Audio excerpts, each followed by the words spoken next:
he loses as well because the party looks intensely divided, factionalized, and it will only embolden those who wish to see Starmer gone. It's being reported in the Times that Prime Minister Sir Keir Starmer did personally vote against Burnham leaving his Greater Manchester mayoral post. The view was, we understand, that Burnham's presence in Westminster posed a threat to the Prime Minister's leadership. But what position does this leave the Labour government now? Jason Cowley is the Sunday Times political commentator and columnist. And Jason, I've been reading your piece on thetimes.com today, really kind of saying, and this was written before we knew whether Burnham was going to be blocked or not, but really saying whichever decision Starmer made or the NEC made, it could be catastrophic for him. Tell us why. Yeah, good afternoon. I certainly say he loses whatever happens. I wrote it just after the news yesterday evening that Burnham had declared his intention to seek nomination for that by-election. He left it until the very last moment, the 5 o'clock deadline. So it was incredibly dramatic. We were waiting for the news to drop. I wrote my column very quickly. But yeah, absolutely. Either way, had Burnham's nomination not been blocked, as it has been this morning, and he had stood in that by-election and won it, as I think he would have done, he would be back in Westminster and on the Labour benches and seen as a direct rival to Starmer for not only the leadership of the party, but the premiership and the leadership of the country. If Starmer therefore blocks him, which is what has happened, he loses as well because the party looks intensely divided, factionalized, and it will only embolden those who wish to see Starmer gone. I mean, is there a way of spinning it, though, which presumably they're going to intend to do, which simply says, as I was positing there, it's just better not to have acknowledging that there is backbiting, there are plans, there is backstairs intrigue, better to quash it so they can get on and do stuff. And that's not necessarily an ignoble thing to do. Well, that's one way of putting it. But it doesn't mean that if Burnham had returned as an MP at Westminster, there would have been an automatic leadership contest. Really? You would have just had a very powerful presence with a lot of support in the parliamentary party back at Westminster, where he used to be. It's a kind of homecoming for him in that sense. But he's been quite open that he didn't want to be a backbench MP. So he would want... he's made it clear, hasn't he? He's won for the leadership of the party twice, in 2010 when Ed Miliband won, and then again in 2015 when Corbyn won. He clearly wants to lead the Labour Party and be Prime Minister, and he thinks he has an alternative prospectus, ideas, energy, the ability to communicate, all the things that he and his supporters believe that Starmer is lacking. And this is going to be a big fight now, believe me.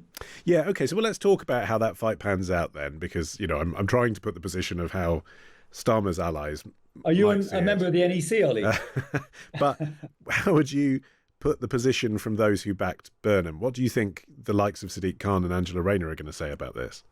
Well, Angela has already made it clear, hasn't she, yesterday, that she said she didn't want to see a stitch-up in the constituency. Well, she would see that what happened as a stitch-up. There's always been fights within Labour. It's a highly factionalised party and movement, and there's always the desire of the centre of the leadership to control who the candidates are out in the country. And the local members are often they're used to having candidates imposed upon them, which they don't like. That happens all the time. It's always happened in Labour politics. And if you lead the Labour Party, you want to get control of the machine of the party. You want your own general secretary, and you want control of the NEC, which is the rule-making body of the party. And Starmer and his chief of staff, Morgan McSweeney, and their closest allies fought during the Corbyn years to take back control of the party, to take back control of the NEC for this very reason, so they can have influence over which candidates selected. So they've said to me from the very beginning, once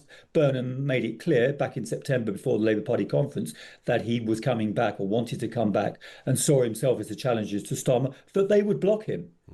And they have blocked him.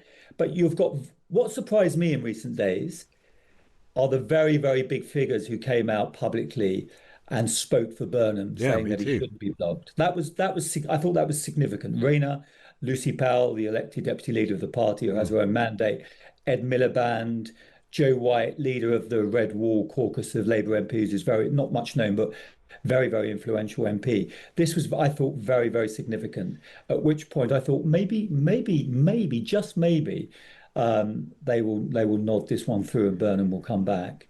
But I've been speaking to his supporters this morning. They're outraged. They're very angry. They're going to try and overturn the decision. How? I think it'd be very well. They're going to put enormous pressure on the leadership. So how will they do that? They're going to release polling data, as I understand it, which will show that if Burnham stands in the constituency, he's got a much better chance of winning than any other candidate. And he certainly has the best chance of defeating Reform, which came second last time around and is now much stronger. So they're going to do that. Things like letters from constituency groups and so on. I don't think it's going to have much effect. I think this is one U-turn that Starmer and his hench people are not prepared to make. Yeah, it's interesting though, isn't it? Because a lot of those names that you mentioned, and that's why it was surprising of people who came forward and said that they backed him, like Ed Miliband, for example, are the people who will come here on Times Radio and defend the government position on something because that's their job. I don't know where we stand on like NEC decisions that Keir Starmer's involved with. Are those things that the likes of cabinet ministers have to come and say, oh, actually, I was wrong and it was the right decision? Or can they maintain their personal opinion that they got it wrong?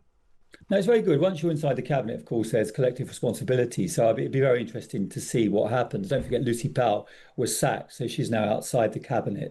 Angela Rayner's outside. Angela Rayner's the one to watch because, as I understand it, she's intense. She feels deeply let down by Keir Starmer, and I've heard it said from people close to her that she's intent upon a form of revenge. I'm not quite sure what that means exactly, but you've got to understand that here's a kind of big, what they call the soft left faction. Burnham's part of that faction. Lucy Powell is, Angela Rayner is, Ed Miliband is. And at some point, they will want a candidate, if indeed there is a leadership contest, to challenge Starmer. Which candidate emerges, we obviously don't know. At present, it's not Burnham because he's got to get back to Westminster.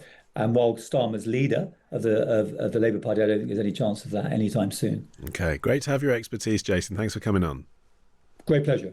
Jason Cowley there, the Sunday Times' political commentator. You can read his piece, which, as he says, he wrote before we knew that the NEC blocked Burnham.